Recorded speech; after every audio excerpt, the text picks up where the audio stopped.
Bonjour à toutes et à tous, vous écoutez Elio et les diamants des temps passés, épisode 6. Elio et Nala sont partis pour la ville de Dole, qui cache de nombreux trésors. Entre son canal, ses remparts et ses petites rues en pente, ils ne sont pas au bout de leur surprise. Rejoignez-les en haut du clocher de la collégiale pour admirer la ville. Découvrez aussi la collection du musée des beaux-arts de Dole. Entre œuvres anciennes et contemporaines, on vous promet un voyage dans le temps que vous n'êtes pas prêt d'oublier. Pour en savoir plus, rendez-vous sur juramusée.fr. Bonne écoute!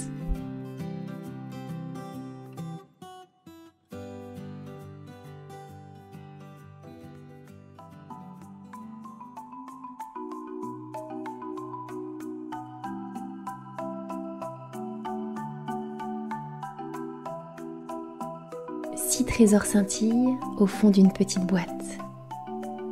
Chacun est un petit morceau du chemin. Ils te mèneront jusqu'à la prisonnière des temps passés, perdus et oubliés.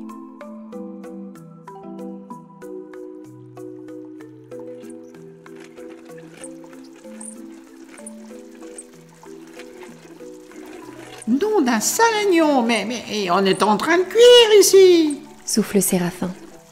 Il secoue sa toge de grand maître de la confrérie de l'or blanc pour y faire entrer un peu d'air.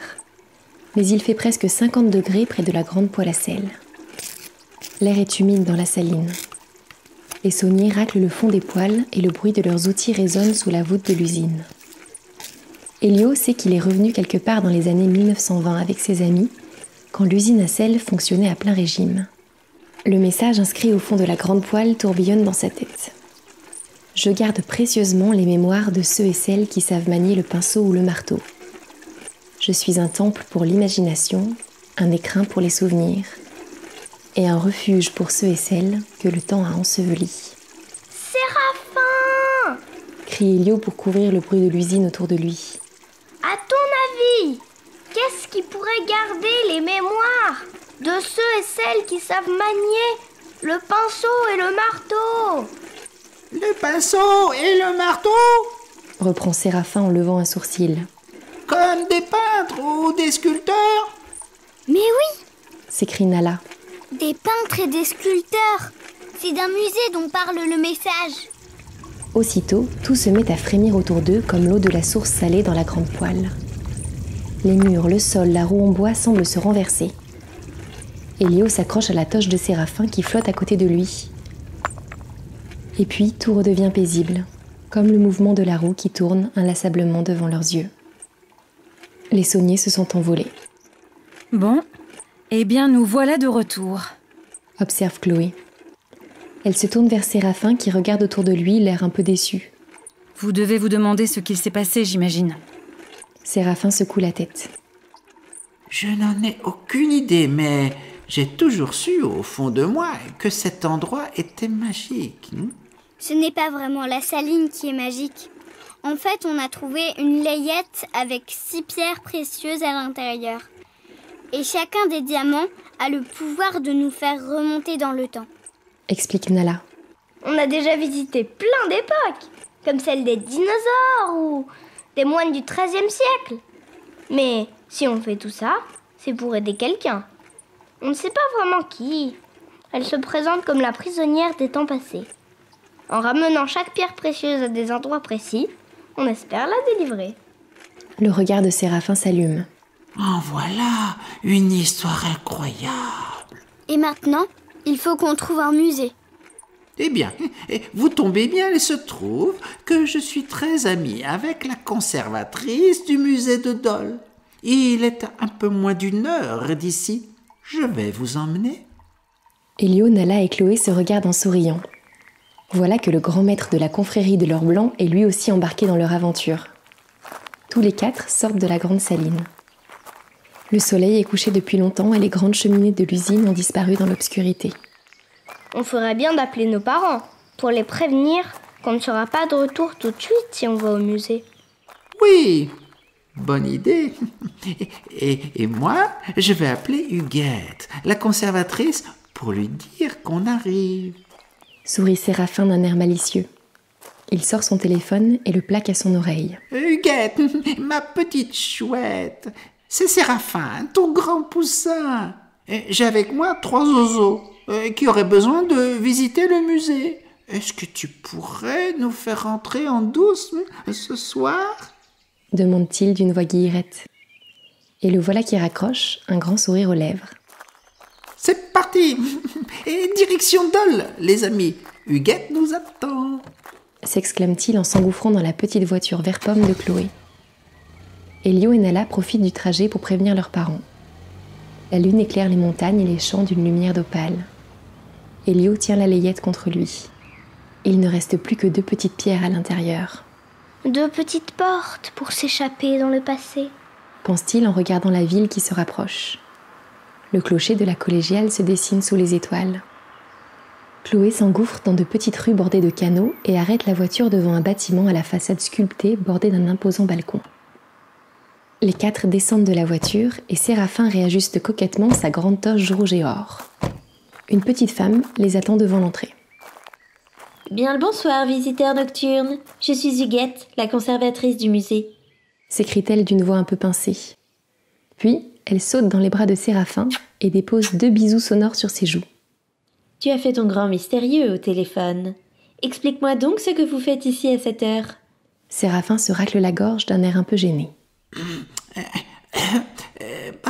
Tu risques de me prendre pour un fou, mais figure-toi que ce garçon et cette fille sont en possession de pierres magiques qui leur permettent de remonter le temps.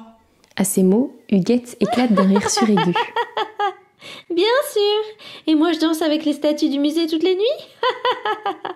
Mais qu'est-ce que tu me chantes là ?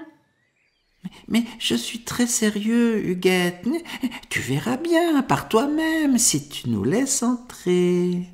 Huguette arrête de rire devant l'air grave de Séraphin. Bon, eh bien, allons voir ça. Sourit-elle en ouvrant la grande porte du musée. Il se glisse à l'intérieur. Il fait sombre, mais de petites veilleuses éclairent les allées du musée. Elles projettent sur les tableaux et les sculptures une lumière un peu tremblante. Je ne plaisante qu'à moitié en disant que je danse avec les statues. À la nuit tombée, elles deviennent parfois moins rigides. Murmure Huguette dans un sourire mystérieux. Bon, et si vous me disiez ce que vous êtes venu chercher ici ? Eh bien, on ne sait pas trop. C'est à Elio de nous le dire. Répond Chloé en regardant Elio qui déambule dans les allées. Celui-ci s'arrête devant un tableau représentant un paysage de nuit. Les ruines d'un château au clair de lune. Une rivière qui coule en contrebas. Elio s'approche du tableau et l'observe sous tous les angles. Le nom de la peintresse est griffonné tout en bas. Et juste en dessous, le cadre fait comme une petite encoche.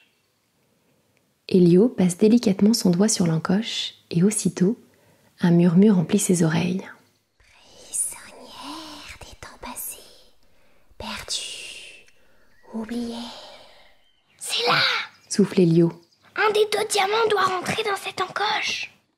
Elio ouvre les tiroirs de la layette. Nala se rapproche de lui. Tu n'as plus le choix qu'entre ces 2-là. Fait-elle en désignant les 2 petites pierres dans la main d'Elio. Un rubis rouge comme le sang et une émeraude d'un vert presque translucide. C'est le rubis. Tranche Elio. Il prend la pierre entre ses doigts et la dépose dans la petite encoche sur le cadre. Et voilà que le tableau devant eux se met à grandir, à grandir. Ses bords débordent sur le mur du musée, s'étalent sur le sol et le plafond, engloutissent les sculptures alentour, et avalent Elio, Nala, Chloé, Séraphin et Huguette. Le musée a disparu, et les voilà tous les 5 au milieu d'un grand champ en pleine nuit. Huguette ouvre des yeux ronds comme des billes. Mais qu'est-ce qui se passe ? Où est-ce qu'on est ? Tu vois, je ne te racontais pas d'histoire. On a remonté le temps. Répond Séraphin. Elio tend l'oreille. Il croit deviner au loin le bruit d'une rivière. Je n'en suis pas si sûre. Murmure-t-il en regardant autour de lui. Là-bas, regardez. S'écrie Nala en pointant du doigt une forme sur un promontoire rocheux à moitié caché derrière les arbres. Ça alors, on dirait des ruines. Observe Chloé. On n'a pas remonté le temps. Cette fois-ci, on est dans le tableau. S'exclame Elio. Mais oui, tu as raison. Je le connais bien, ce tableau, je passe devant 50 fois par jour. Je reconnais la silhouette du grand chêne là-bas. Et ce rayon de lune qui tombe sur les pierres. Elio pointe un petit sentier qui monte vers les ruines. Allons par là! Le chemin grimpe le long des pierres. Soudain, Chloé s'arrête. Vous entendez ? Le vent porte comme un murmure, un chuchotement, un sifflement. Prisonnière des temps passés, perdue, oubliée. Elio lève la tête vers le ciel. Au-dessus des ruines, un nuage cache à demi la lune et dessine comme une étrange forme qui s'enroule sur elle-même. Ce nuage, il cherche à nous dire quelque chose. Perdu dans un mystérieux tableau, la nuit autour de lui, Elio en est certain. Il n'a jamais été aussi près de délivrer la prisonnière.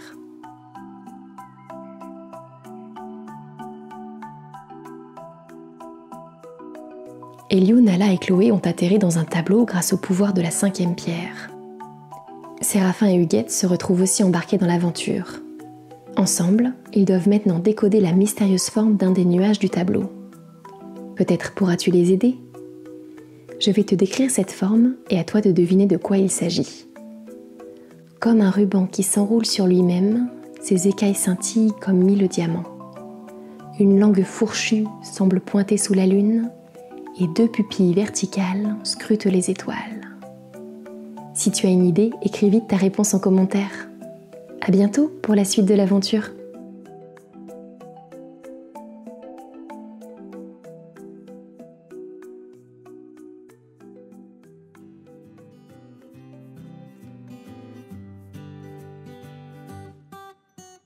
Vous venez d'écouter une histoire d'Envolée Conté, une création originale écrite par Lucille Petit.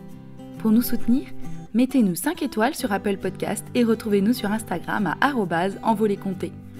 À très vite!